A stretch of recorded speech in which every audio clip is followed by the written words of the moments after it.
Do you like movies? I mean, do you love movies?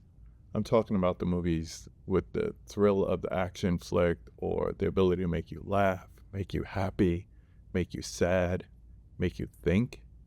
Well, I do too. I'm KB, and I love movies. I'm starting a new series that is going to take you on my film journey. Everything from nostalgic classics from back in the day to brand new movies that may be in the cinema. Sounds fun? Stick around. Before we get started, I have to give a special shout out to my buddy Nathan Jones. After all, it was his film journey that inspired me to start my own. He's been doing it for about 5 months and just does it weekly and tells you what he picked up and everything like that. I'm going to make mine a little bit different. Maybe not the hauls, but I will definitely let you know what I watch. So let's get to it. So I normally start the year and also end the previous year trying to catch up on the best movies of that year and what I missed out on. So just going back briefly, I watch a lot of 2024 movies and I try to take that into 2025. It's usually a slow start for me in January. So I thought, let's make something really special happen as far as like my first movie of the year. And I was like, I'm going to go to the movies and see something, but I didn't.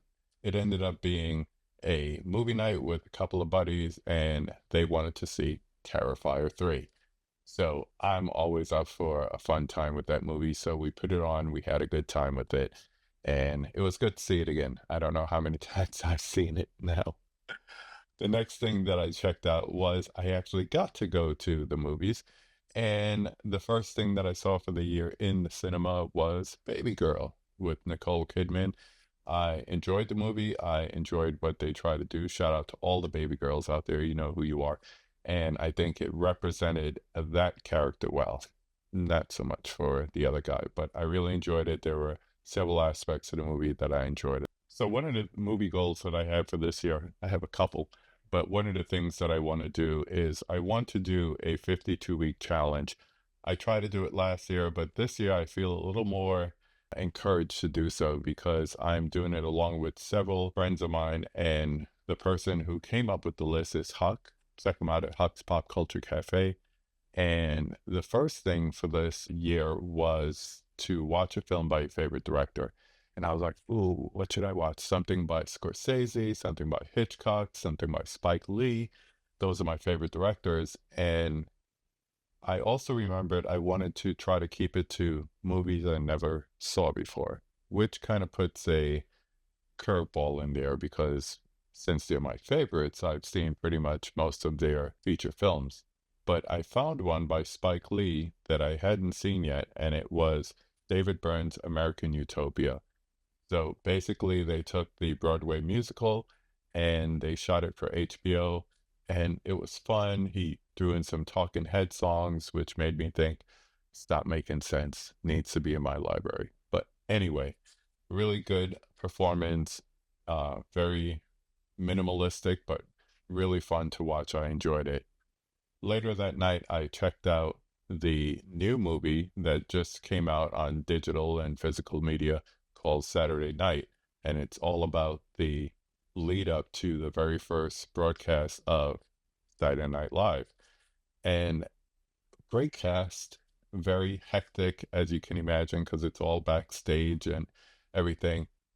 The one thing I will say about it is it left me wanting to go and watch that very first episode to see what happened after all that prep and all the shenanigans that took place.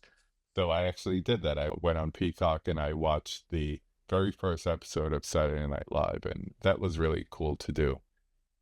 I also collect physical media. So one of the things that came in early this year was a movie that I saw on a lot of people's best of 2024 lists. Actually, I got two movies, but I didn't watch the other one yet. Well, soon. But the movie that I watched might be somewhere behind me there is Hush, the Mike Flanagan film that was originally on streaming and it was finally brought out on physical media by Scream Factory. And I thought I had seen it before, but apparently I did not. And it was excellent. there are two different cuts of the movie. There's the regular cut, what you would call the theatrical version, and then there was a black and white with reduced score and just more aesthetics within the place, and they called it the shush cut. Shush and hush. Hush, shush. I loved the movie so much that I was getting ready to go to bed and I took the movie upstairs with me and I made my wife watch the shush cut with me. So I watched the movie twice in one night. That's to tell you how much I enjoyed it. After that, it was getting into the second week. Like I said, I really didn't watch that much the first week. And it was time for me to do the challenge again. And I believe it was cheesy sci-fi fantasy movie. And I so many different choices, and I wanted to pick from something in my collection, and I couldn't find something, so I ended up streaming Night of the Creeps. And the most ironic thing happened is while I was watching the movie, I had my phone with me, and I got an announcement that South Factory, Scream Factory, whatever they call themselves now, is coming out with the 4K for it. So as I was watching Night of the Creeps, they were making the announcement that it was coming out on 4K. I enjoyed it. It was cheesy fun. It was good. Tom Atkins, always Tom Atkins. So I really enjoyed checking that out. The next thing was The Mummy. I have the 4K of that, so I cracked it open and I gave it a watch. Looks really good. I have to say, for a movie that's, what, 25 years old, you would think, especially late 90s, early 2000s, special effects don't really hold up that well. This movie, it did. You know, there's some things you can tell, oh, this is CGI, but it still has a creep factor and, that sense of adventure, Brendan Fraser and the rest of the crew. So I really enjoyed that rewatch, and it looks really great on 4K, I have to say that. Another movie that I saw on a lot of people's year-end lists was the movie Strange Darling. And the advice that I got from everyone who recommended it was go into that movie as blind as possible. So that's what I did. I didn't look at any trailers. I didn't even look at the description in the various places where you could find that. I just put the movie on and I started to watch it. Wow.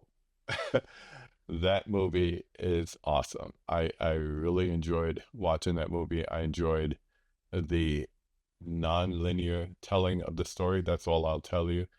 Think Pulp Fiction, but not so much a rewatch of Pulp Fiction, in my opinion.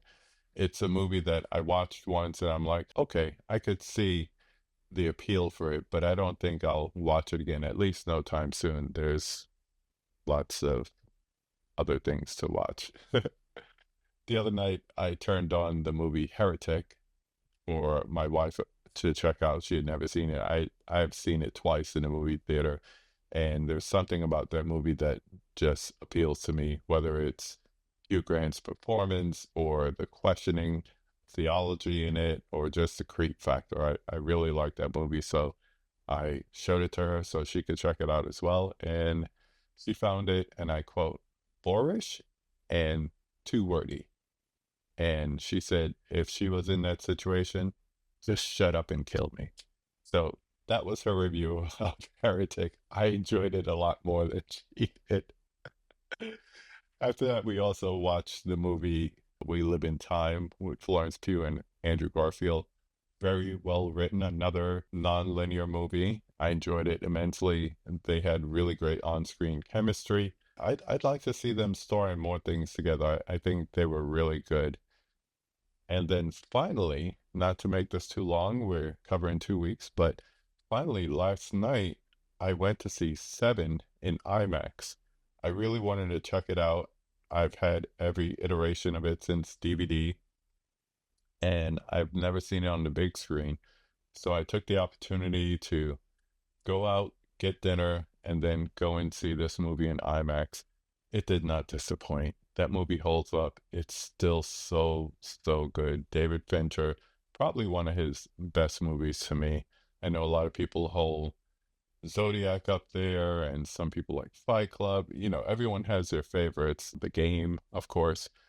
And I don't know, you watch Seven again, whether it's on digital or you catch it in the theater, or if you have physical media copy of it, that movie just holds up. So Morgan Freeman, Brad Pitt, this time I caught more of the comedic experience that he gives in that movie until the end. So I really liked checking out Seven again. So I'm going to have more things in weeks to come, but I just wanted to keep this one short as a brief introduction. What I'm also going to do is toward the end of the month, I'm just going to, based on a recommendation from my boy Nick at Movie AB Impulse, I'm going to start showing you not what I bought. Everyone does hauls, and shout out to you if that's your thing. But I'm more interested in the movies. What did you watch? So I'm going to show you what I watch as far as my physical media collection, because there's a lot of things still wrapped up there, and I'm trying to stick to 2 weeks, no more. So if I get something in new, I'm going to watch it within 2 weeks. Just, whether I've seen it before or not, just to not build up any more of these unopened movies. But if you liked what you saw here today, there's more to come.